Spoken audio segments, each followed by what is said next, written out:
ఈరోజు daily నోట్స్లో number 1, Assam యువకుడి ఏ యాప్కి 416 కోట్ల రూపాయలు లభించాయి. నెంబర్ 2, ఆహార శుద్ధి రంగంలో ఎన్ని కోట్ల ఎఫ్డిఐలు వచ్చాయని ప్రధాని తెలిపారు. నెంబర్ 3, హైదరాబాద్ పారిశ్రామికవేత్త బొడ్డుపల్లి రామభద్రకు ఏ దేశ పురస్కారం లభించింది. నెంబర్ 4, తూర్పుగోదావరి జిల్లా రాజానగరం సమీపంలో ఏ పరిశ్రమను ప్రారంభించారు. నెంబర్ 5, బీజీఆర్ 34 వంటి మూలిక ఔషధాలతో మధుమేహాన్ని ఎన్ని రోజుల్లో నియంత్రించవచ్చు. నెంబర్ 6, ఏ రాష్ట్ర వేడుకల్లో ఓ మహిళా న్యాయమూర్తి భరతనాట్యం చేశారు. మొదలైన ముఖ్య ప్రశ్నలకి సమాధానాలు ఈరోజు డైలీ నోట్స్లో. సమాధానాలు మరియు వాటి వివరాల కోసం పూర్తి వీడియో చూడండి.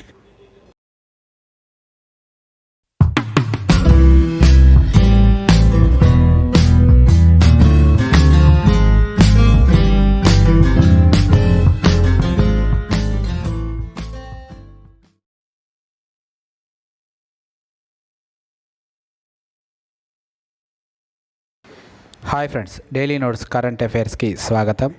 4 నవంబర్ 2023 నాటి కరెంట్ అఫైర్స్ నిన్నటి విషయాలతో. డైలీ నోట్స్లో పేజీ నెంబర్ 1, అస్సాం యువకుడి ఆవిష్కరణకు 416 కోట్ల రూపాయలు. ఆల్ ఇన్ వన్ యాప్ను కొనుగోలు చేసిన అమెరికా టెక్ దిగ్గజం. అస్సాంకు చెందిన ఓ కుర్రాడు అరుదైన ఘనత సాధించాడు. అతను రూపొందించిన ఆల్ ఇన్ వన్ మెసేజింగ్ యాప్ను అమెరికా దిగ్గజ టెక్ కంపెనీ 416 కోట్ల రూపాయల కొనుగోలు చేసింది. ఈ నేపథ్యంలో యుఎస్ నుంచి దిబ్రూగఢ్కు చేరుకున్న ఆ యువకుడికి అతని కుటుంబ సభ్యులు ఘన స్వాగతం పలికారు. చార్యాలి ప్రాంతానికి చెందిన వ్యాపారవేత్త మహేంద్ర నమితా బగారియా కుమారుడు కిషన్ పై చదువుల కోసం అమెరికా వెళ్ళాడు. ఇటీవలే అతను texas.com అనే all in one online messaging యాప్ను తయారు చేశారు. ఇన్స్టాగ్రామ్, ట్విట్టర్, మెసెంజర్, వాట్సాప్ వంటి యాప్లలో ఉన్న కాంటాక్ట్స్తో ఈ యాప్ను ఉపయోగించి మెసేజ్లు చేసుకోవచ్చు. ఈ యాప్ను అమెరికా టెక్ దిగ్గజం ఆటోమేటిక్ సంస్థ కొనుగోలు చేయడంతో కిషన్ కోటీశ్వరుడిగా మారిపోయాడు. ఇక్కడ మనం గుర్తుంచుకోవాలి, అస్సాంకు చెందిన యువకుడు కిషన్ రూపొందించినటువంటి ఒక యాప్ ఆల్ ఇన్ వన్ అనేటువంటి యాప్ను అమెరికాకు చెందిన ఒక కంపెనీ 416 కోట్ల రూపాయలకి అది కొనుగోలు చేయడం జరిగింది. అస్సాం యువకుడు కిషన్ రూపొందించినటువంటి ఆల్ ఇన్ వన్ యాప్ను. పేజీ నెంబర్ 2, ఆహార శుద్ధి రంగంలోకి 50,000 కోట్ల ఎఫ్డిఐలు. ప్రధాని నరేంద్ర మోడీ వెల్లడి. దేశంలో అత్యంత వేగంగా అభివృద్ధి చెందుతున్న ఆహార శుద్ధి పరిశ్రమలోకి గడిచిన 9 ఏళ్లలో 50,000 కోట్ల విదేశీ ప్రత్యక్ష పెట్టుబడులు ఎఫ్డిఐలు వచ్చాయని ప్రధానమంత్రి నరేంద్ర మోదీ శుక్రవారం వెల్లడించారు. పంటల కోతల సందర్భంగా ఏర్పడే నష్టాలను, ఆహార వృధాలను తగ్గించాలని పేర్కొన్నారు. గడిచిన 9 ఏళ్లలో దేశ ఆహార శుద్ధి సామర్థ్యం గొప్ప వృద్ధితో 12 లక్షల టన్నులు మించి 200 లక్షలకు చేరిందన్నారు. ఈ క్రమంలో శుద్ధి చేసిన ఆహార పదార్థాల ఎగుమతులు 150% పెరిగాయని చెప్పారు. చిరుధాన్యాల వినియోగంతో కలిగే ప్రయోజనాలు ప్రధాని వివరించారు. చౌక ధరల దుకాణాల ద్వారా సరఫరా చేసే ఆహార పదార్థాల్లో వైవిధ్యం ఉండాలన్నారు. ఢిల్లీలో శుక్రవారం భారత్ మండపంలో ప్రారంభమైన వరల్డ్ ఫుడ్ ఇండియా 2వ సదస్సును ఉద్దేశించి మోదీ ప్రసంగించారు. ఈ నెల 5వ తేదీ వరకు జరిగే ఈ కార్యక్రమంలో 80కి పైగా దేశాలు, 200 మంది ప్రతినిధులు, 12 మంత్రిత్వ శాఖలు, పలు విభాగాలు, కమోడిటీ బోర్డులు భాగస్వాములు అవుతున్నాయి. ఇక్కడ మనం గుర్తుంచుకోవాలి, దేశంలో అత్యంత వేగంగా అభివృద్ధి చెందుతున్న ఆహార శుద్ధి పరిశ్రమలోకి గడిచిన 9 ఏళ్లలో 50,000 కోట్ల రూపాయల ఎఫ్డిఐలు అంటే విదేశీ ప్రత్యక్ష పెట్టుబడులు, ఫారిన్ డైరెక్ట్ ఇన్వెస్ట్మెంట్స్ ఎఫ్డిఐలు వచ్చాయని ప్రధాని నరేంద్ర మోదీ వెల్లడించడం జరిగింది. గడిచిన 9 ఏళ్లలో దేశ ఆహార శుద్ధి సామర్థ్యం గొప్ప వృద్ధితో 12 లక్షల టన్నులు మించి 200 లక్షల టన్నులకు చేరుకుందని ప్రధాని నరేంద్ర మోదీ తెలియజేశారు.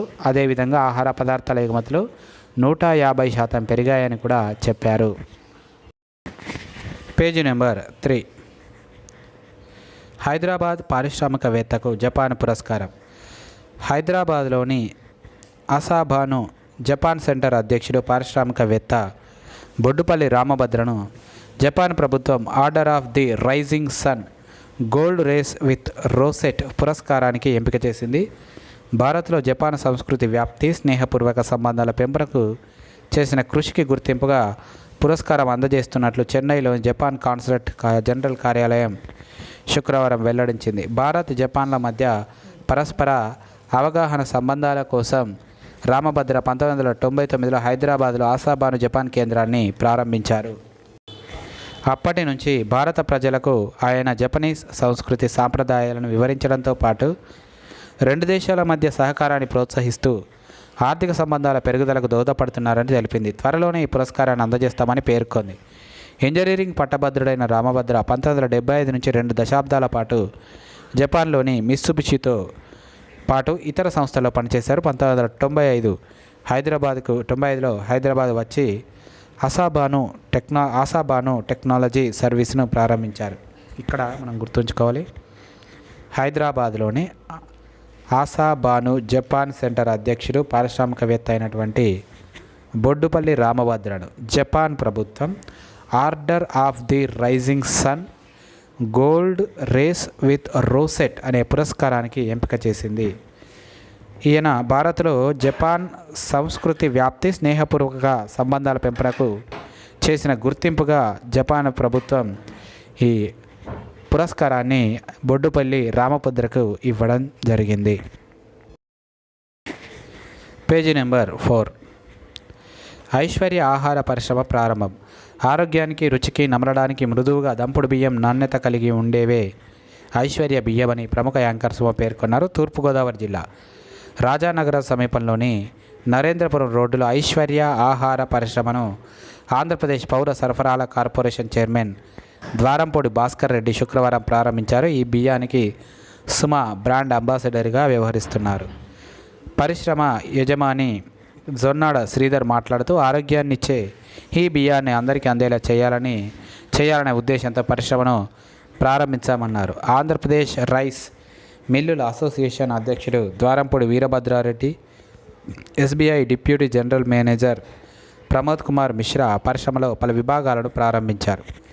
ఇక్కడ మనం గుర్తుంచుకోవాల్సింది ఏంటంటే, ఆరోగ్యానికి, రుచికి, నమలడానికి మృదువుగా దంపుడు బియ్యం నాణ్యత కలిగి ఉండేవే ఐశ్వర్య బియ్యం అని చెప్పి యాంకర్ సుమ పేర్కొన్నారు. తూర్పుగోదావరి జిల్లా రాజానగరం సమీపంలోని నరేంద్రపురం రోడ్డులో ఐశ్వర్య ఆహార పరిశ్రమను ప్రారంభించారు. ఆంధ్రప్రదేశ్ పౌర సరఫరాల కార్పొరేషన్ చైర్మన్ ద్వారంపూడి భాస్కర్ రెడ్డి తూర్పుగోదావరి జిల్లా రాజానగరం సమీపంలోని నరేంద్రపురం రోడ్లో దీనిని ప్రారంభించారు. అదే ఐశ్వర్య ఆహార పరిశ్రమ. Page number 5. 14 రోజుల్లోనే మధుమేహ నియంత్రణ, జీవనశైలిలో మార్పులు, మూలిక ఔషధాలతో ఫలితం. భారత్లో మధుమేహ బాధితుల పెరుగుతున్న నేపథ్యంలో ఇటీవల నిర్వహించిన అధ్యయనం ఆసక్తికర అంశాలను వెలుగులోకి తెచ్చినట్లు శాస్త్రవేత్తలు తెలిపారు. ఆరోగ్యకర జీవనశైలి, ఆహారం, మధుమేహాన్ని నియంత్రించే లక్షణాలు కలిగిన BZR-34 వంటి మూలిక ఔషధాలతో రక్తంలో చక్కెర స్థాయిని 14 రోజుల్లో నియంత్రించవచ్చని వారు గుర్తించారు. పాట్నాకు చెందిన ప్రభుత్వ ఆయుర్వేద కళాశాల ఆసుపత్రి పరిశోధకులు ఈ అధ్యయనం నిర్వహించారు. ఇందులో భాగంగా రక్తంలో చక్కెర స్థాయి ఎక్కువగా ఉన్న ఓ వ్యక్తిపై వారు దృష్టి సారించారు. అతనికి 2 వారాల పాటు BZR-34 ఆరోగ్యవర్ధిని, ఛాతి, చంద్ర ప్రభావతి వంటి ఆయుర్వేద ఔషధాలు, కొలెస్ట్రాల్ను తగ్గించే ఔషధాలు, జీవనశైలిలో సర్దుబాట్లు, నిర్దిష్ట ఆహారాన్ని సూచించారు. 14 రోజుల తర్వాత చికిత్సలో స్వల్ప మార్పులు చేశారు. ఈ సమయంలో రోగి పరిస్థితి గణనీయంగా మెరుగుపడింది. చికిత్సకు ముందు అతడిలో చక్కెర స్థాయి సగటున 254 mg అంటే లేదా DLగా ఉండేది. చికిత్స తర్వాత అది 124 mg లేదా DL తగ్గింది. గతంలో అల్పాహారం తీసుకున్నాక అతడిలో చక్కెర స్థాయి 413గా ఉండేది.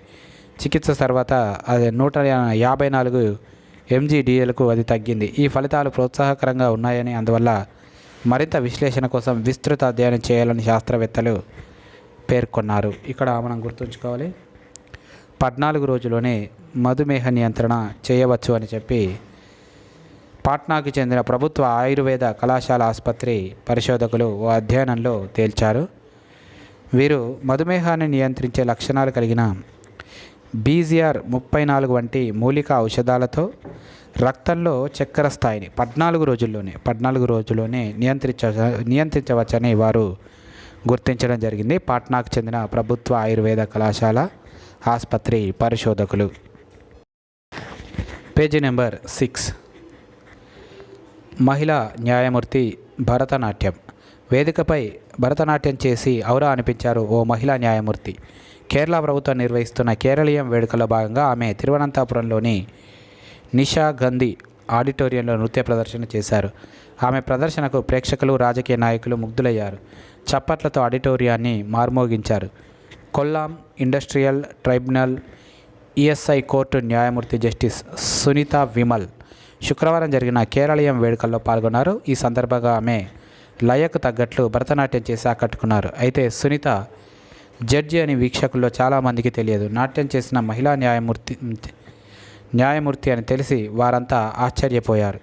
తాను న్యాయమూర్తిగా బాధ్యతలు స్వీకరించిన భరతనాట్యాన్ని మర్చిపోలేదని కార్యక్రమం అనంతరం జస్టిస్ సునీత విమల్ తెలిపారు. ఇక్కడ మనం గుర్తుంచుకోవాలి, కేరళ ప్రభుత్వం నిర్వహిస్తున్న కేరళీయం వేడుకల్లో ఒక మహిళా జడ్జి భరతనాట్యం చేసి ఆకట్టుకోవడం జరిగింది. ఆమె Kollam industrial tribunal ESI court న్యాయమూర్తి అయినటువంటి జస్టిస్ సునీత విమల్ కేరళలో జరిగిన కేరళీయం వేడుకల్లో భరతనాట్యం చేసి ఆకట్టుకోవడం జరిగింది. ఈరోజు ప్రశ్నలు జవాబులు. నంబర్ 1, అస్సాం యువకుడి ఏ యాప్కి 416 కోట్ల రూపాయలు లభించాయి? దీనికి సమాధానం ఆల్ ఇన్ వన్. నెంబర్ 2, ఆహార శుద్ధి రంగంలో ఎన్ని కోట్ల FDIలు వచ్చాయని ప్రధాని తెలిపారు? దీనికి సమాధానం 50,000 కోట్ల రూపాయలు. నెంబర్ 3, హైదరాబాద్ పారిశ్రామికవేత్త బొడ్డుపల్లి రామభద్రకు ఏ దేశ పురస్కారం లభించింది? దీనికి సమాధానం జపాన్ పురస్కారం. నెంబర్ 4, తూర్పుగోదావరి జిల్లా రాజానగరం సమీపంలో ఏ పరిశ్రమను ప్రారంభించారు? దీనికి సమాధానం ఐశ్వర్య ఆహార పరిశ్రమ. నెంబర్ 5, BZR-34 వంటి మూలిక ఔషధాలతో మధుమేహాన్ని ఎన్ని రోజుల్లో నియంత్రించవచ్చు? దీనికి సమాధానం 14 రోజుల్లో. నెంబర్ 6, ఏ రాష్ట్ర వేడుకలో ఓ మహిళా న్యాయమూర్తి భరతనాట్యం చేశారు? దీనికి సమాధానం కేరళ.